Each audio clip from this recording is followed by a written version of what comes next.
Hello, everybody. My name's Bruce Montgomery, and this is my colleague, Tracy Priest. Hello, everybody.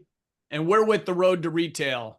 On our podcast, Tracy and I hope to offer tips, insights, ideas, and examples of how small, emerging, and challenger CPG brands, consumer packaged goods, can build their business.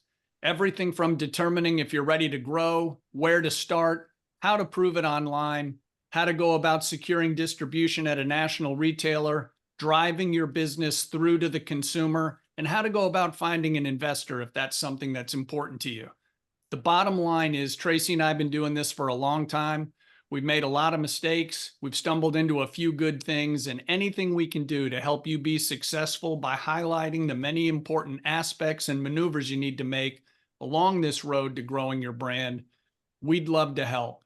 So please follow our podcast on iTunes or Spotify, leave us a review, and consider sharing the show with a friend or colleague that may benefit from the content. Tracy? Thanks, Bruce. So Bruce and I, as he mentioned, have been in commercial operations for 30 plus years. What do we mean by commercial operations? We mean sales, marketing, trade marketing, acquisitions, divestitures, product development, managing brokers, managing outside resources as advertising agencies. So we've done a lot of good things. We've learned a lot. And really, that's the purpose of this show, is to share those insights and key learnings with our small, emerging, and challenger brand audience. Also, on our episodes from time to time, we invite friends, colleagues from the industry to be a part of our show. And today, we've got a special guest today, and I'd like to introduce Buck Robinson. And Buck is the president of Media Manager Marketplace. So welcome, Buck, to the show. So glad for you to join us. And I think this is going to be a great episode about advertising. So Buck, tell us a little bit about you and your background. Well, first of all, thank you both for inviting me to be on the show. It's a pleasure and honor to be on here, and I look forward to speaking with you about a subject that's near and dear to my heart and has been for about 30 years as well, which is how to utilize advertising in a way that's really going to help build your business and help you grow your brand. And I've been doing this. I actually got into it after my father was an entrepreneur and had his own television agency that started way back in the days of live TV, when they would literally say, here's a commercial break, and they'd just turn the camera and there was a guy standing there next to a widget talking about it, and then they turn the camera back. And so I've never known anything else in my life but how to utilize advertising to really be able to help you grow your business. And I've done that now in a number of different agency capacities, including a stint with two of the kind of pioneers of the infomercial business, which was Greg Rinker and Bill Guthey. I was asked as a 20-year-old to be the head of one of their divisions, and really learned a tremendous amount about how they built their business from zero to a multi-billion-dollar business, utilizing advertising as the engine for that. So I've been with Media Manager and Media Manager Marketplace now for about 8 years, and we are very proud to have worked with a number of small companies that are now large companies as a result of the advertising that we've been able to help them effectively harness. Great. So, Buck, thanks again for coming on the show. So before we dig in here, for the folks out there, we hear tons and tons about social and digital. Buck's going to probably touch on that, but we're really going to talk about some of the more quote unquote old school or traditional vehicles, and how, one, they're not out of reach financially, and two, how they can still really help brands move the needle. But before we really dig in here, can we please get your definition of offline marketing so that we're kind of grounded as we jump into today's discussion? Yeah, and that's just it. The marketing world has changed and grown so much over the last 30 years, and there's always going to be shiny new objects and new methodologies for reaching the consumer. Most of what we talk about in offline is the three big traditional outlets of print. So newspapers, magazines, direct mail, something that's a physical, tangible advertisement that you're going to have in your hand. Television, obviously, and TV, can be both broadcast, which is the traditional capacity for it, or OTT now, or connected television, and then radio. And when I talk about radio, I talk about it in terms of AM, FM, the old school radio, satellite radio, obviously Sirius XM, and streaming, and in some ways, if we broaden that definition to audio, podcasts as well, just like this. Great. So, there are certain elements of launching, managing, and promoting a brand that come with misperceptions of what it costs to play, whether, every website costs $500,000, or if I want to do anything on TV, I need a dump truck full of cash. So people hear TV, radio, etc., and think it's going to be too expensive for small brands. Can these small brands really play ball in the traditional arena that you just spoke of? Well, all I can tell you is that in my 30 years, I have yet to have the dump truck full of money back up to the agency and say, here, just spend it however you'd like. I've heard stories of this, and it's like the Yeti or a unicorn, but we've always had to work with companies that had to see a return on the investment that they were putting in, and they had a precious few dollars to be able to prove out the concept, and then from that traction had to grow. I've never had the luxury of being in a position where somebody's just like, hey, listen, all I want is mind share, all I want to do is go out there and just have my name be heard and things like that. It always has to be something that promotes consumer action. And so in that capacity, there are ways that, and I want to make it very clear, you can spend millions of dollars in offline marketing. There's no question that can happen. The question is, does it need to happen in order for it to be effective? Absolutely not. Absolutely not. You should not be thinking that because your perception is, the Super Bowl ad, that's what the cost of admission is going to be, that's what's going to work. In fact, my argument is always this: you have a small amount of money to be able to spend to go out there and establish yourself. What's most important isn't the where you spend it, but what you get for it, right? And how what the value is that you're getting from those dollars. How hard are those dollars working for you? And one of our challenges is we're constantly being approached by startup companies or new brands that make what I call the fatal mistake of thinking that getting on the shelf is the end zone. So they've now gotten onto the shelf, and they think they can just pop the champagne and that's it. And then 60 days into it, they're getting reports back from the retailer saying the product's not moving. And then they call on us and they say, what can you do to help me now? And the fact of the matter is very little, in terms of this isn't a light switch that I can all of a sudden flip and all of a sudden make everything just resolve. We were approached by a company the other day that had spent mid six figures, entirely on digital and social.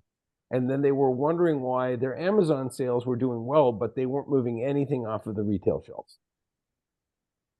Yeah. And I just looked at it and I said, well, that's not that there's anything wrong with digital and social, but did you really think that was going to be what was going to drive people in the stores to be able to pick up your product? So I think it's not a matter of an either or. And I want to make it very clear. When we talk about offline, that's not saying that there isn't a value associated with online. In fact, it's almost would be, it would be deceptive to say that, because the two are two parts of the same whole. But you can't also say, let's only do this and totally negate doing this, and then wonder why you have anemic sales and retail traffic. So a couple of things there, Buck. So to summarize for some folks before we kick it over to Tracy, as we've talked about on other episodes, getting distribution, the game is now just beginning. Right. Okay. The game is just beginning. And it's not about sell in, it's about sell through. Tracy has that trademarked. So if anyone wants to use that, you need to speak to his Absolutely. It's agent. called a bumper sticker. And, Absolutely, and, Bruce. and Buck, you've already answered what was going to be the next topic I wanted to just kind of check the box on. And that's that offline media and digital and social, they're not substitution for each other. It's really part of one comprehensive plan. Because like you just said, the search, etc., that's kind of like for immediate purchase, click something, buy now, boom. But that won't really impact someone who, a week later might wander into Target and, if they've never seen anything, because that's just not their arena. Right. Anyway, so that's great. So folks, this is not trying to talk about your TV is going to replace all the things you're doing. It's about thinking through the need for a plan. We talk about all the time, and we hear from retailers, they want to see your comprehensive demand plan. And unless you're selling like the very first iPhone, you probably need to be in more than just one place. Tracy? Yeah. So one of the things, big pressure point, obviously, for our audience is measuring that marketing spend, right? To really understand what is working and what is not. Right. Tell us a little bit about your firm's criteria and how to determine effectiveness. In really simple terms, how do you evaluate what's working and what's not working? Right. Well, I think one of the big questions become one of where are we starting in the process, right? Like if you have already established some kind of a baseline, so you have a baseline amount of traffic that's currently coming to your website, you have a baseline amount of traffic that's currently coming to Amazon from whatever you may be doing with it, either within the Amazon ecosystem or other digital advertising, but somewhere or another, we're establishing that we're not pre-revenue. We have some kind of revenue that's coming in. It's coming from someplace, and this is what was happening pre-you, okay? Then we come in and we look at it and say, okay, let's look and see what the delta is between what you were doing, what we're now doing, and the dollars that it took to be able to create that increase in demand and traffic and all of these other things. And I think it's really important to recognize, and I'm sure that a lot of your audience members do, and certainly you guys do, is that it's part of a larger ecosystem, right? So you have to look at all of the components in the chain. And if I all of a sudden am driving a ton of new traffic to your site, but that traffic isn't converting because your website isn't really meant for e-commerce, then that's not success. That's not me saying, well, hey, I did my job. We have always taken this very holistic approach. It's like, no, the marketing is part of the operations, is part of all this whole holistic approach. And all of these things have to be working in concert with each other in order for able to produce a positive outcome at the end. So you can't have one without the other, and they have to work in concert with each other. And I think that's one of the things that's most important about our approach, which isn't, let's just go out there and blow the doors out. It's let's go out there and establish what type of impact it's having and what kind of response it's having at a measurable but modest level so that we can pressure test whether or not all of the things are working the way they're supposed to. If we blow the doors out and crash the site and do all this and blow out your inventory and do whatever, that's actually shooting, cutting off our nose to spite our face in terms of what the campaign's supposed to produce. So we start at a very small level just to establish, okay, what changed and what kind of impacts did that have? And then the goal is to be able to create predictability around that. So when I spend this, I know it's going to produce this, and this is what I now need to be prepared for. And then it's a matter of scaling it according to what the business can accommodate. And there is always that left hand, right hand working in concert so that the advertising is this engine, but there's no use in having a huge engine and no tires on the car. I mean, that doesn't go anywhere, right? Right. Good insight. Good insight. So I love, again, it's not about sell in, but sell through, but also I like your approach of let's start small and grow and kind of grow and evaluate. And you're right. It doesn't do any good if you crash the site, run out of inventory, and then you're out of stock. No one wins in that scenario. No. Well, and another element that I think is really important, and it's, I'm not in any way casting dispersions at traditional brand advertising agencies or Madison Avenue or anything like that. But that's a different world. All right. They live and work in a different world than I do. All right. In the world that I work in, I'm not winning awards for the advertisements that I produce. I'm not going out there and creating a wall of trophies behind me that I won despite the fact the campaign was a loser, because all I was worried about was a pretty advertisement or a funny commercial. A funny commercial that doesn't sell anything is a piece of, you know what. All right. I don't care about whether or not the my peers think that I'm brilliant. What I care about is, did I sell the product that I was asked by the client to sell? And the more I sell, the more effective I am as their advertising agency. So I think it's really important that you have an agency that works with you that understands that the primary driver for what they're doing isn't to make them look good, it's to make you look good. It's to make your product look good and to move the product either off the shelves, off the site, whatever the venue is that it's being sold through, that it's sales that are the most important thing, not awards. And so there's a lot of variables. Like I could come up, or I have a lot of times, I've actually had clients that have done this. They're like, I want to be on this radio station. And I'll ask them, well, why do you want to be on that radio station? Well, because it's my favorite radio station. Mm. And I'll say, well, that's great. And if the goal is because you want your ego to hear your own commercial on the air so you can say, hey, that's me, why don't I just send you an MP3 file of your commercial? You can listen to it all day long. But my goal isn't to make you happy, it's to sell your product, which in turn will make you happy. So let me put these on the right stations, not on the stations you like, simply because you think that that's what the goal is. The goal is to sell your product. Right. Well, that leads into my next question: is how do you make sure that the media spend is hitting the right target audience?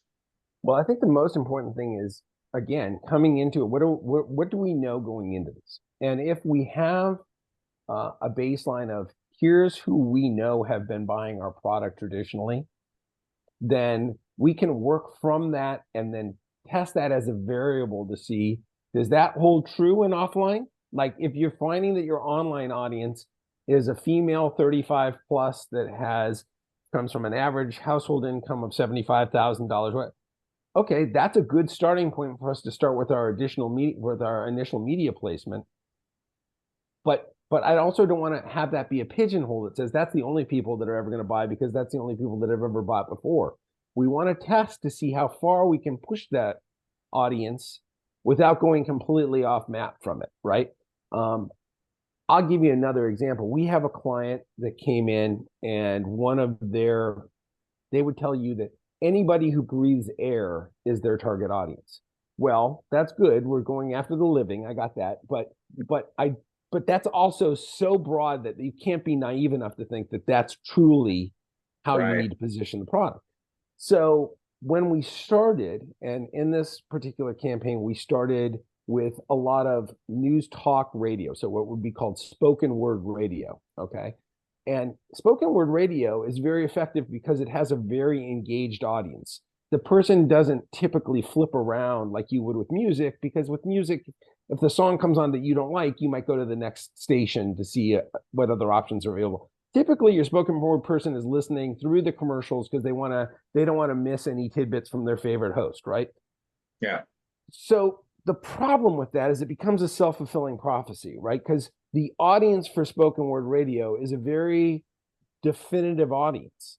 So when you say, well, it works well on spoken word audio, therefore that's my audience, all you're really saying is, no, that audience is one of your audiences and it's working well.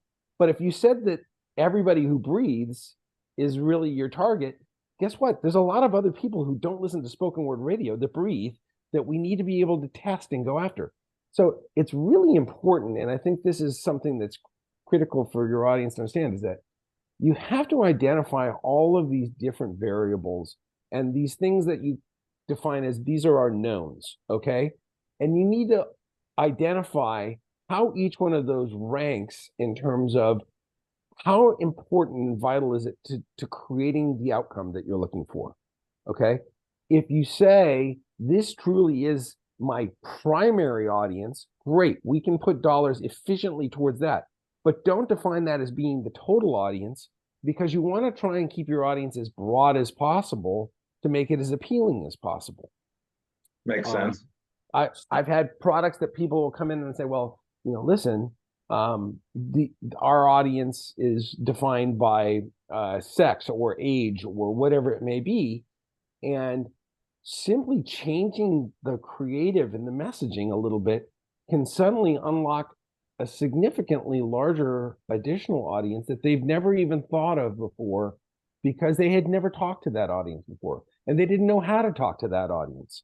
And testing is a vital part of this. It's really being able to say, before we push big dollars out there, let's make sure that we've got all of these different question marks answered and that we understand how they rank in terms of driving the outcome that we're looking for. And again, create predictability around those dollars so that we can be able to say, every dollar that I spend, I know is going to produce $1.50 or $2 in revenue. And as long as that's a profitable outcome, then you can start spending as much money as you want. So Buck, boy, this is going to be, I hope I'm right. So I would imagine most brands or products, they have at least an idea of who their target is. When they come to you, do they need a full-blown like demographic profile or persona, or do they just need some baseline understanding? To your example, this is for women 35 plus, and then you guys can help shape it just through your experience and say, hey, Bruce, I hear you. So let's think, do you have any regionality skew? Is there an income skew? Is your price expensive? So I just want to let the folks know, at least I believe this, they can come to you with some info and you guys can help them shape it and test into it to validate or disprove. They don't need like a $200,000 McKinsey study on their profile. What? Absolutely not. And not only that, even if they did have that, I'm not sure that I would give it anywhere near $200,000 worth of value in terms of what we would actually use from it. Absolutely not. Okay. But it's very important that they don't come to the table with who they want their customer to be. It's a nuance. But when I say this is who I want to be my customer versus this is who is my customer, that's a very different scenario. And I call that the cocktail party effect, right? Like I want to be able to say the people that I go to cocktail parties with are the people who buy my product.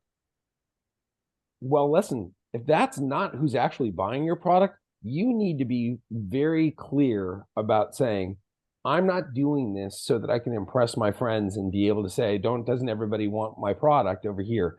I use this all the time. And again, I'm not casting dispersions, but I started my career in Los Angeles. And Los Angeles, good, bad, or otherwise, has a certain mind frame about how the world works and revolves around Los Angeles.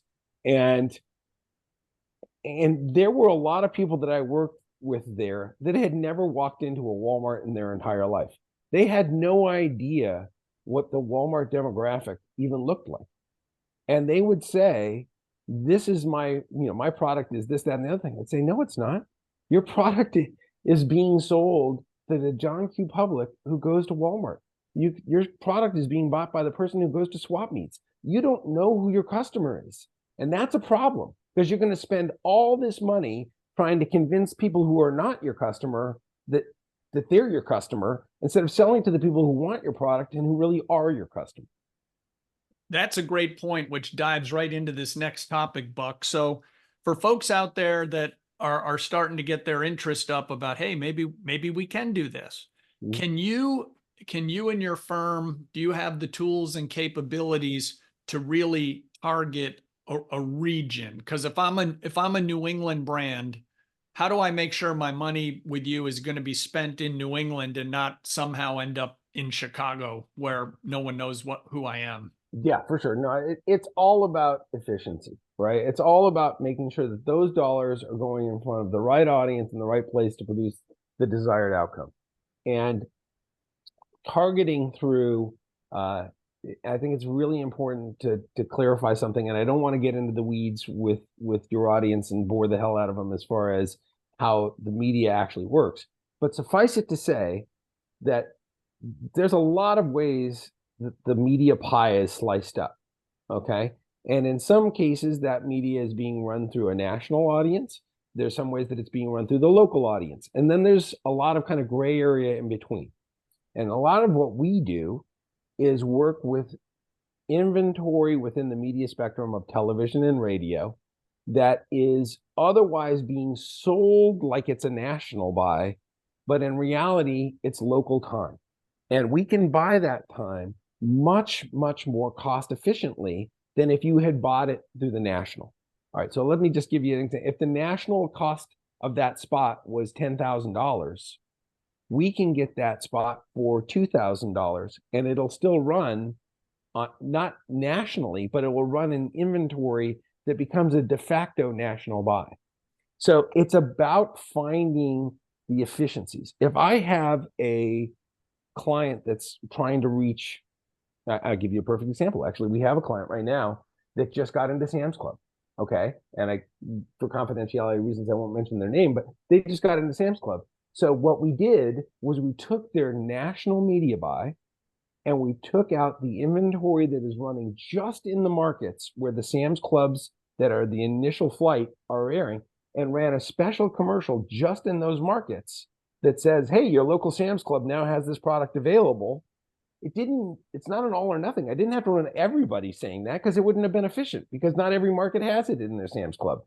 But in the markets that did, but they didn't have to buy that buy like they would have if they were buying those specific markets. They could take advantage of the national scope and get that individualized market specific inventory at that same price. That's buying smart. And that's when your media company is really telling you, here's how we use your media to become the engine of your growth, not as a way to just line our pockets. Yeah. So the bottom line, folks, is, as Buck just said, they have the tools and capabilities to put your messaging in the markets that matter to you. They do. Tracy? Good.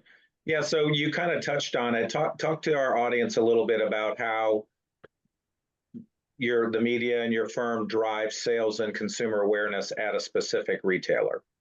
You kind of touched on it there in the Sam's example, but maybe you have another one. Yeah. So Buck, yeah, just sure. add a little color to Tracy's question. We have lots of brands that reach out or listen to the show, and they're just growing. So they might only be at HEB or CVS. So do you guys have the ability to really lean on specific retailers?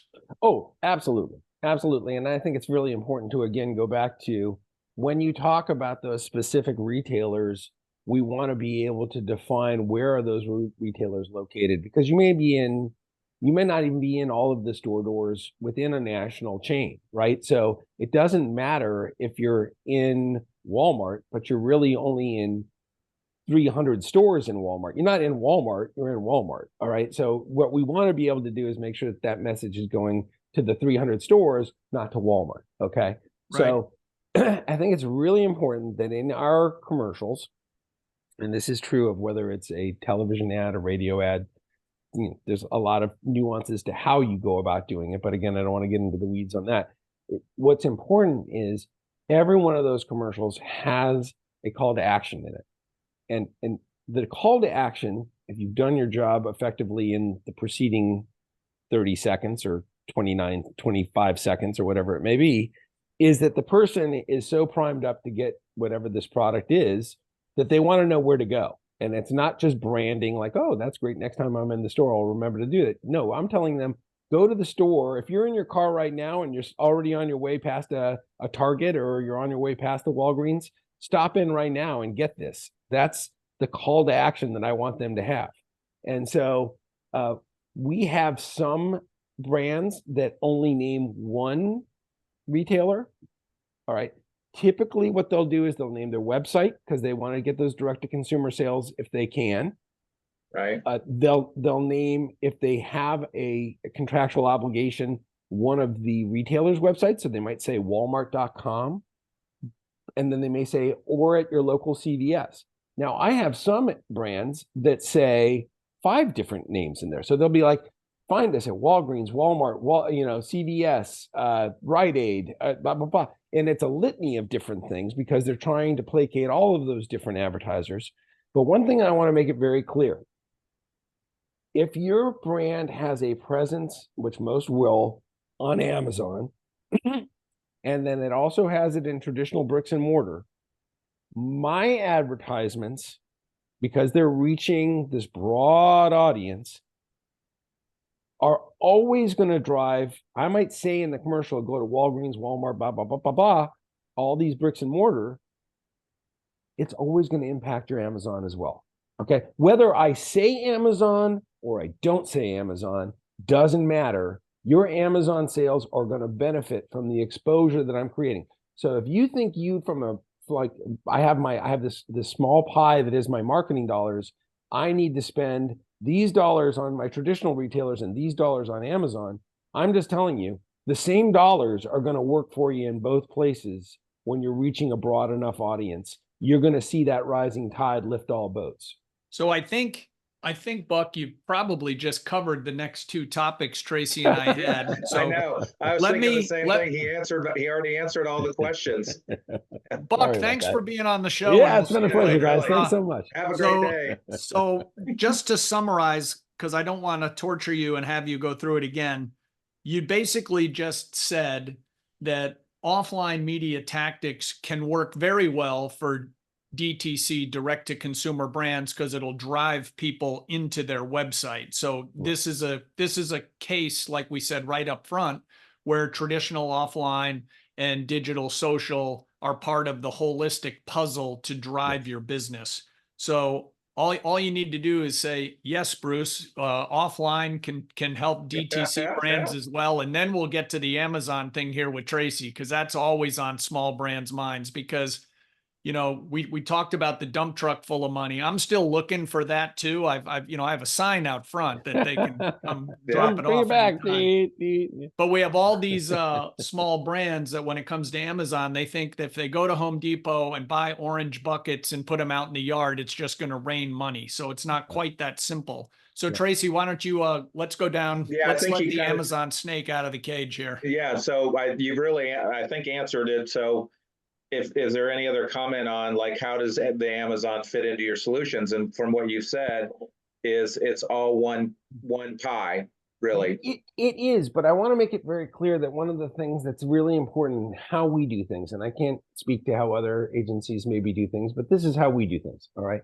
We do see those as part of the same, I'm going to use the air quotes around retail ecosystem, although one's online, one's off. But how we use them is very different. And part of the reason that I say that is because the feedback loop from certain brick and mortar retailers is very slow. The POS information that we may receive may not be for days or weeks after the initial dollars have dropped into the marketing world. Okay, so I'm spending money and I'm steering the car, but the windshield is black because I can't see anything about what's happening from my efforts. Okay. Amazon becomes the windshield wiper that allows me to see what's happening. Okay. Because the Amazon ecosystem responds much faster. So if I'm running advertisements and I'm seeing on Amazon that within 24 or 48 hours, I'm immediately seeing a bump up in the amount of traffic that's coming from organic. And I can be able to say that's cause and effect. That's coming from the advertising that we're running. Okay.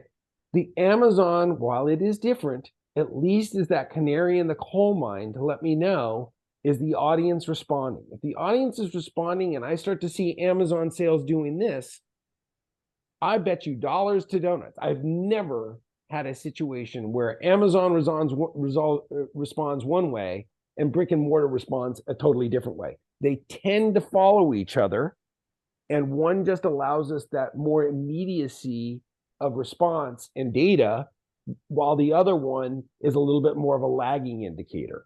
Yeah, you're exactly right, because I believe they've changed the name of the service, but if you were in Walmart with whether it was 300 or 4,000 plus, you could see, because they offer retail link, which is daily sales, and you can see when you hit on something big, you can usually start to see that climb too. But you put the point on Amazon being the canary in the coal mine is a real good one.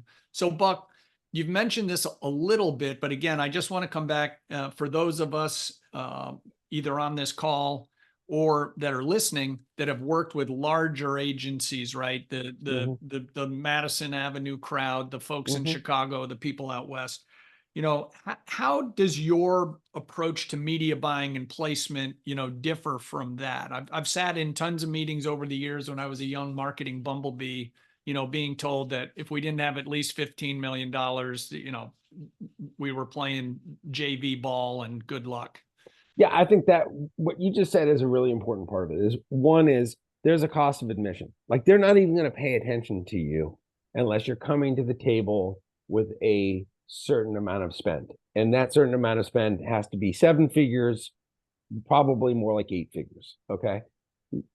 Totally different mentality as far as how we're looking at it, which is not what does it cost to make it worthwhile for us to even talk to you, but what does it cost to realistically move the needle? Like, I'm not setting these dollar amounts of cost of admission based on what I feel like it's worth for me to be able to do business, to deem you worthy of doing business with me.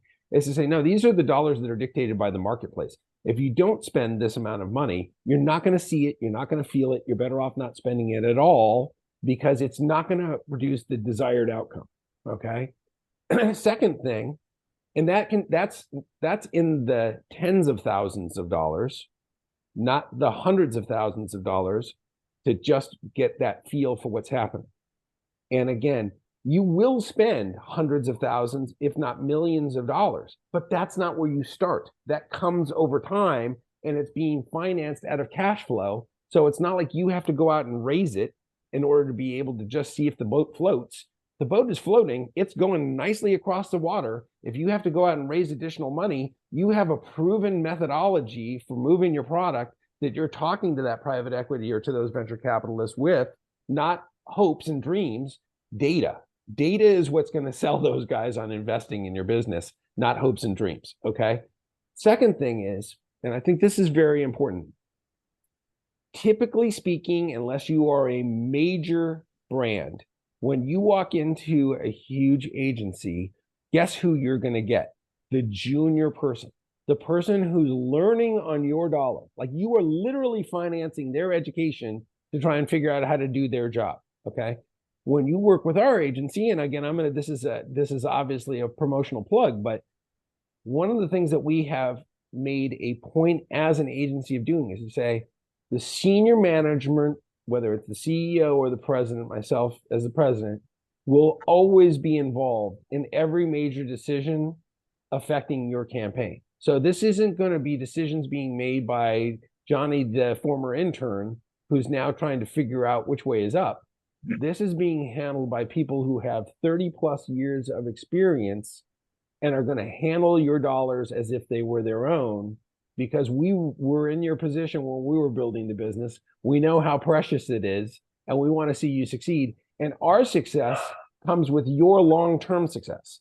Like when you spend those millions of dollars because you've been with our agency for 7, 8 years, which is the typical tenure of clients with our agency, together we will make a lot of money. But we get there because we built it that way and scaled it that way, not because we charged you that just to get in the door. Great. Yeah, it used to be the big kind of bait and switch that the pitch team would come in highly polished and then you never saw them again. Tracy? Yeah.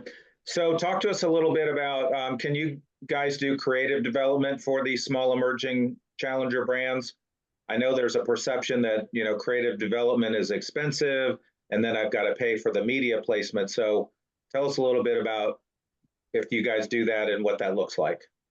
So I would say yes, but I also want to make it very clear that creative and production is not the profit center for our agency. So if you come to the table and say, hey, I already have a commercial, or I have somebody else who's going to produce this commercial for me, as long as the commercial works, I don't care. I don't care where it came from. There's no pride of authorship.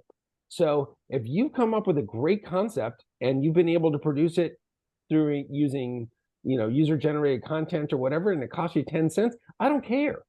All right. Because I'm not saying, oh, no, you have to use my Cecil B. DeMille, $100,000 production, or else we're not going to do this. All I care about is that whatever we put out there produces the desired outcome, and that it provides us with a data loop that allows us to be able to say, okay, this is the direction we want to head in. And each new iteration of the commercial should follow what the audience is telling us, not what some focus group is telling us, not what my wife told me, as she had an idea last night before we went to bed, not, some guy who stopped me in the store the other day and said, hey, I love your commercials, but you should try this. I don't care about how we get there. All I care is that we continue to have this iterative process of producing commercials that tell the audience the story in a new way that gets those people that previously were sitting on the fence to jump in. That's one of the reasons why, and I say this again, we've been working with a number of brands for years and years. And as hard as it is sometimes to get those initial productions together in order to be able to kind of get the traction established, it can actually be even harder 5 years down the line to say, how do we keep getting new people who have heard the commercial 100 times to finally be able to say, you know what, I actually do need that Navage now. That is something I need to buy now. And that takes, you can't just set it and forget it. We as an agency are constantly looking at the numbers. And the minute that we start to see the numbers starting to fall is the minute we know we need to be able to get something new into the marketplace in order to be able to keep that trajectory headed up. Awesome. Great. So Tracy, I think Buck covered the assets that would be needed. So why don't you press on to the following topic? Yeah, so talk to us about how the process works with working with you. So does a brand pay you in advance? Do you pay as you go? How do you make sure that whatever budget, that the brand starts with, that you stay within that budget? Talk to us a little bit about the process of working with you guys.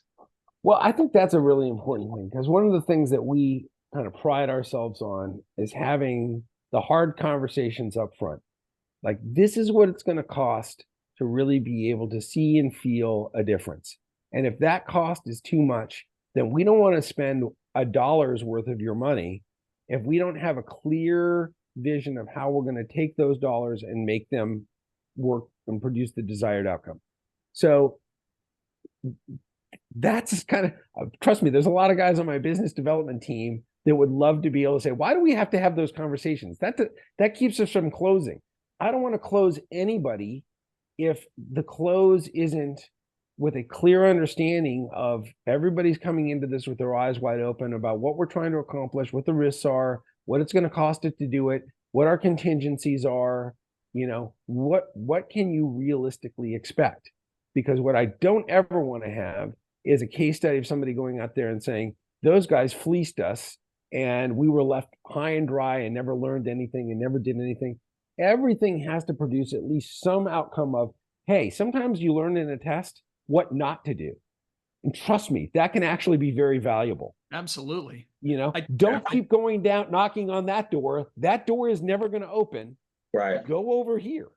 So I think Buck, what you just said, which warms my heart, and we try to do this when we, on the other side, working with brands and talking to retailers, when people want to do something special or unique or proprietary, you got to have that discussion up front, because if you don't, you're just setting up at least half of the parties are going to be upset because it didn't happen the way they either hoped or wanted. Yep. So let's ask a question here, Buck, and you touched on it a little bit about how, I liked your analogy of the boat moving across the water, about how, if working with you guys helps a smaller brand move the needle and then they go out to, raise some money, they can speak with confidence when the potential investor says, what are you going to do with this money? And how do I know it'll work? You can put that forward. So we always talk about raising money or finding investors. And because this is live TV, we have no idea what your personal structure is. So if you've ever taken on, an investor, what do you look for in a potential financial partner? And then with all the brands you work with, what have you seen be effective in terms of helping them raise money through the results you guys generate? All right, so there's a lot of different pieces to that puzzle, and I want to try and break it up into a couple of different anecdotes for you to share with the audience. Is one, on a personal level, yes, I have been part of businesses that have raised money from a variety of different, from angel investors to institutional investors. So I understand how hard that process is, and I understand how it always is like, it's like building a house. It always takes longer. It always costs more money. It always is harder than you ever thought it was going to be. And anybody who tells you otherwise is lying or trying to sell you something. So, I mean, there is no question that that is not an enviable position to be in. But I also know, having done it, what makes it easier, it's never easy, but easier, is being able to show the numbers and how those numbers connect to reality. Not like this is what our projections are, but this is our real data. This is based on actual people pulling their credit cards out and spending money. And this is how we got there. Like, this is the cause and effect that got us to that. And here's why we need this additional money in order to be able to scale the business more aggressively, more effectively, more profitably, whatever that is defined as, that you can be able to clearly show how those numbers correlate to what the dollars that are being invested are going towards. And I think it's very important that a lot of people who are raising money get the cart and the horse in the wrong order. All right. And they don't understand sometimes. And again, it's not to say that it's an either or, it's usually an and, but the marketing side of it is almost an afterthought. Like, hey, we need money because we need to buy equipment. We need to do this, and we need to hire people. And we need all this overhead and stuff. And the first question most investors ask is, well, yeah, but how are we going to sell it? Like, how do we sell the product to justify the need for all this production and people and all this other stuff? Exactly. And that's where I've found, in my experience, that it's much more effective when you can go to those investors with hey, we have a marketing plan. We've done it at a small scale, but we know that it's working. And we have an understanding of how, when we start to scale it, it will produce the demand that will justify the need for all these other things. So it's not an either or, but you can't just build this and believe they will come simply because you have production capacity now to accommodate orders that haven't materialized yet. So I look at it from the perspective of, and we do this a lot. So one of our most successful campaigns started with us pre-revenue. So they had not produced a single sale yet. Okay. They went in and tested the waters with us with a concept. And we saw that campaign through not only the effective launch of the brand, but the founder then selling the company for a 9-figure amount, personally making an 8-figure amount, and the private equity company that acquired the company retained us as the agency of record, because they said part of the reason we bought the company wasn't because the widget, we bought it because of the marketing. The marketing is what made the widget valuable. All right. We've had actually a couple of different examples where we started with original founders, and original founders are wonderful, but original founders are a challenge in their own unique ways, and have seen them through the effective exit. And I want to make it very clear, they didn't sell because they had to. They sold because the dollar amount made it worth their while to do so. And the private equity company has continued to work with us, even though it's a very different type of client. We can work with both. So we can work with the guy who says, well, my gut tells me, and I've just, this is what I feel and all this kind of stuff, which is typically your founder who's like, this is my vision and this is what I have. And the private equity guy who says, I don't care what your vision is. Show me the numbers. Show me the data that tells me that this is what we're supposed to do. And then I'll believe it, Right. Well, Awesome. that's true.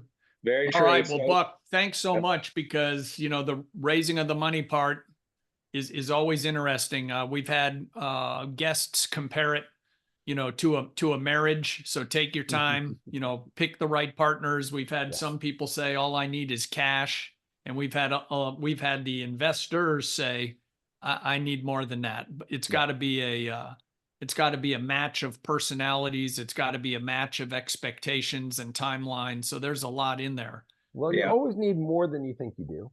Yeah. And, Oh, Yeah. and I always. think it's really Always. important to be able to say, it's as hard as it sounds to do this, you're better off having those hard conversations for the amount of money you really, really need than getting a small amount that really doesn't get you where you.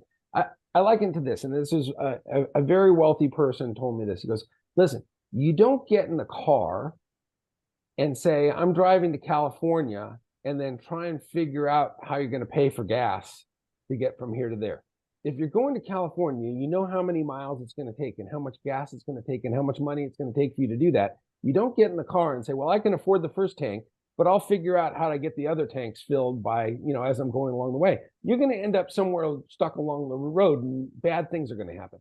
So he's like, know how much money you need to get you from where you are to where you want to get to, and then find the right partner that's going to stick with you, because sometimes you're going to get lost along the way and have some detours, and they're going to say, yeah, but we're still headed in the right direction. We're not lost and have no idea how to course correct.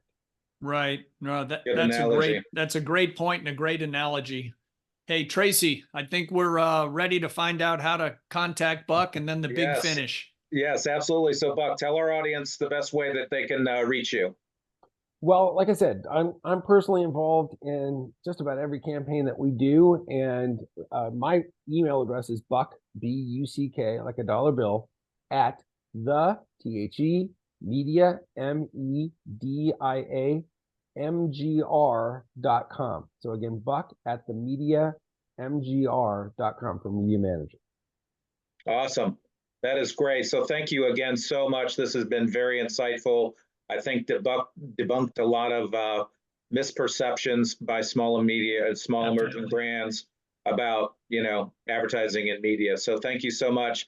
So thank you everybody for joining us, and please continue to follow us on our Spotify page, on iTunes, and also LinkedIn. Look for this episode coming up soon, and we'd really appreciate it. And if you can share our episodes with other people you think would enjoy it, please do so. And thanks again, guys. Good luck out there. It's been a pleasure. Good luck, everybody.